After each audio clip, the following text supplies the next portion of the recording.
तो जय भीम। मैं हूँ पराग महेंद्र, आप देख रहे हैं नेशनल चौपाल। इस वक्त मैं हरियाणा में हूँ और हरियाणा के यमुनानगर के जगाधरी में, जहाँ पर बहुजन समाज पार्टी और इनलो का गठबंधन, इसकी लोकसभा स्तरीय संयुक्त बैठक हो रही है।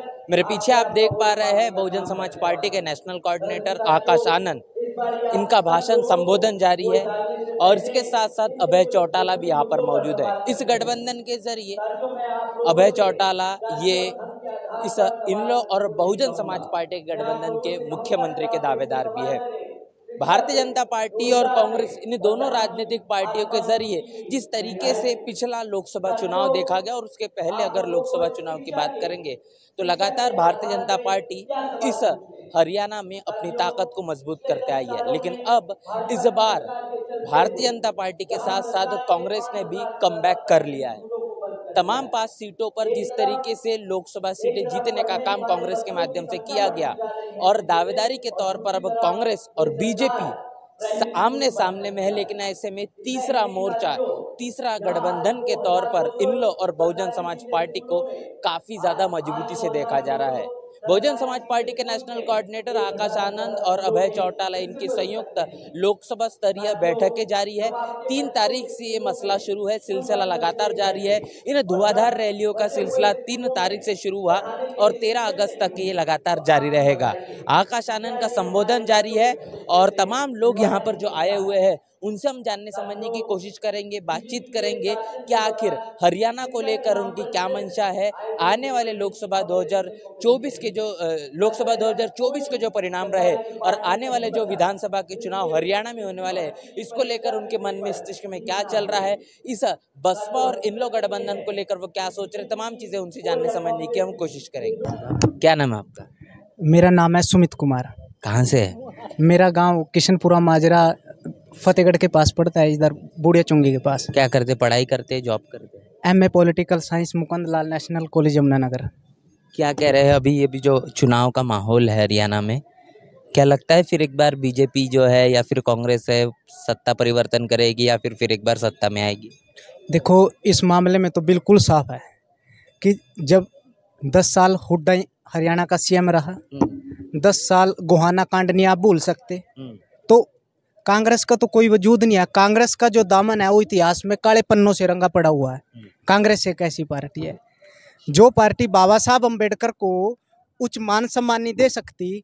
अगर हमारे बहुजन समाज के लोग कांग्रेस को अपना हितैषी कहते हैं तो फिर एक बात निकलती है कि फिर बाबा साहब ने बड़ा गलत किया हमारे बारे में सोच कर। लेकिन वो भी तो भारतीय संविधान बचाने की बात कर रहे हैं। कौन से संविधान की बात करते हो? मैं आपको बताना चाहता हूं कि वरुण चौधरी पूरे हरियाणा में कूदते फिर रहे। हुड्डा जी कूदते फिर रहे। शैलजा जी की अलग कांग्रेस, हुड्डा जी की अलग कांग्रेस, किरण चौधरी की अलग कांग्रेस थी, वह खुद बीजेपी में चली गई। अब बताओ बीजेपी की बी टीम कौन है? कांग्रेस तो अभी एक साथ काम कर रही, कह रहे हैं कोई अलग अलग नहीं है। क्यों नहीं अलग अलग है? यहाँ तो एक सीट पर 70 टिकट आरती हो रहे, बोलो किस किसको दोगे? जगाधरी की बात करूं, अकरम खान जी कहा मैं एमएलए, आदर्शपाल जी कहा मैं तो सख्ती लग रहा लेन, अरे सुभाष चौधरी से कह रहे मैं कैबिनेट में पहुंच गया। और रही यमुनानगर की बात, गुरबाज जी हैं, त्यागी जी हैं, यहाँ तो घर घर का इनका एमएलए बने बैठे।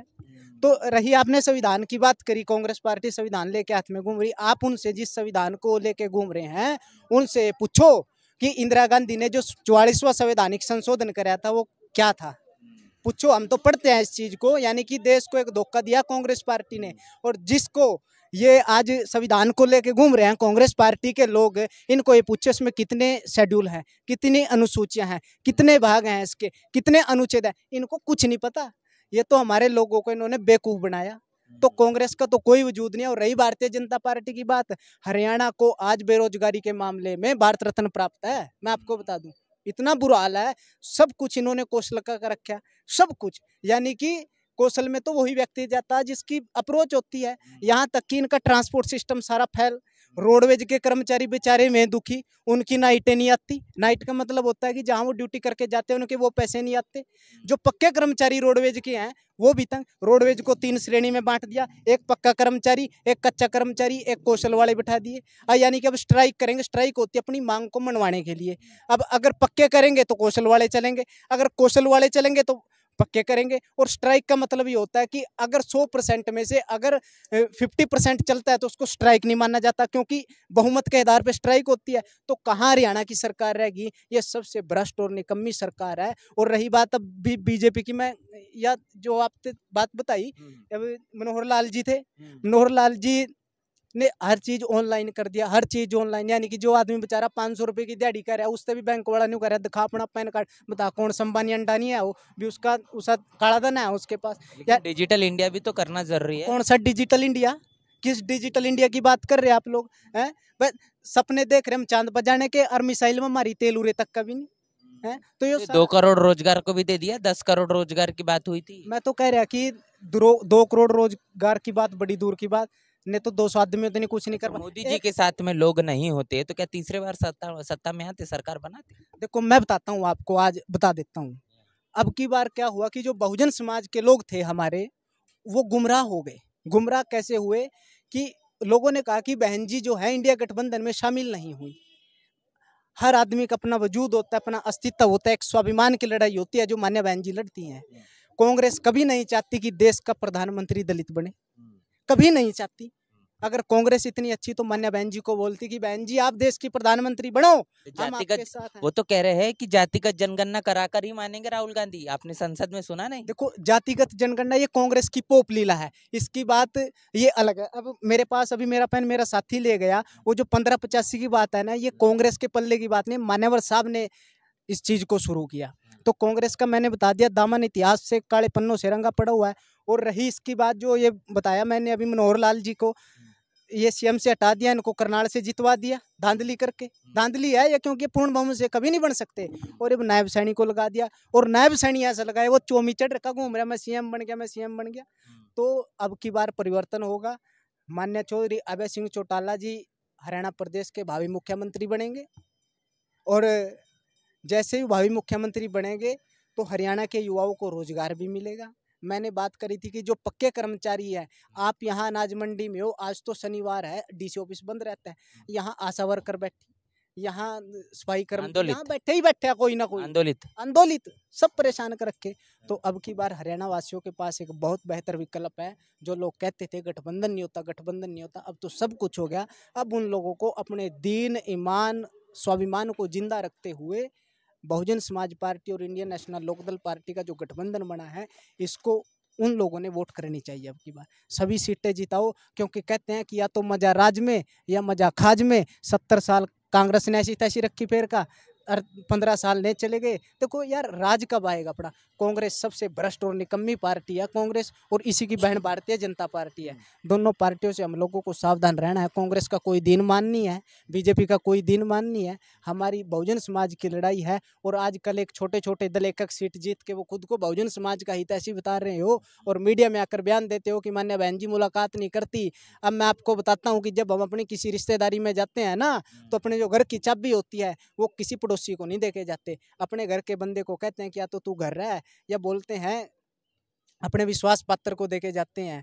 तो विश्वास पात्र बनने के लिए बहुत कुछ करना पड़ता है। जो आज एक एक सीट जीत के बोल रहे हैं हम ये करेंगे, अब नया विकल्प था, ऐसा कुछ नहीं है। रामविलास पासवान नहीं थे तो बीजेपी के उसमें बैठे, तो कहाँ भी हमें जात का नहीं चाहिए, हमें जमात का चाहिए।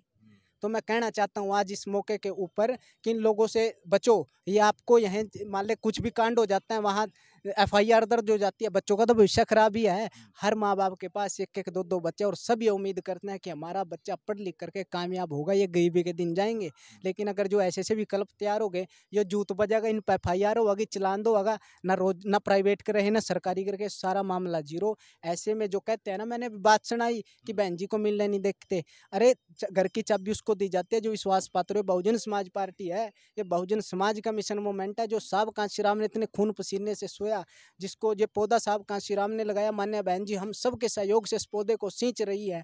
वो भी किसी बाप की बेटी है, वो भी किसी माँ की पुत्री है, जिन्होंने पूरी उम्र शादी विवाह न कराते हुए समस्त जीवन बहुजन समाज पार्टी की सेवा में लगाया। आसान बात नहीं होता। हमारे भी घर में बहन है, हमारी हिम्मत नहीं पड़ती अपनी बहन को बोलने की कि जा वहाँ से पास ही नलका है, जहाँ वहाँ से ठंडा पानी भर रहे। लेकिन धन्य है मान्य बहन जी के माता पिता, 21 साल की उस मासूम बच्ची को उस समाज को जगाने के लिए भेजा कि जिसका कोई नेतृत्व करता ही नहीं था।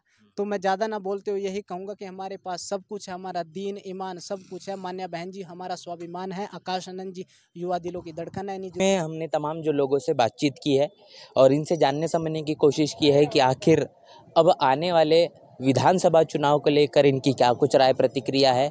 जिस तरीके से हरियाणा में बेरोजगारी, शिक्षा, स्वास्थ्य, ये तमाम जो अहम कहीं न कहीं समस्याएं लगातार बनी हुई हैं, जिसका निवारण न भारतीय जनता पार्टी ने अपनी सरकार में किया है, न फिर जो कांग्रेस है वो कहने की करने की उनकी साफ तौर पर मंशा है। बाबा साहब के संविधान को बचाने की लगातार बात की जा रही है, लेकिन जहाँ पर भी कांग्रेस की सरकार है वहाँ पर भी कहने की कांग्रेस उन तमाम चीज़ों को लागू करने की कोशिश बिल्कुल भी नहीं कर रही।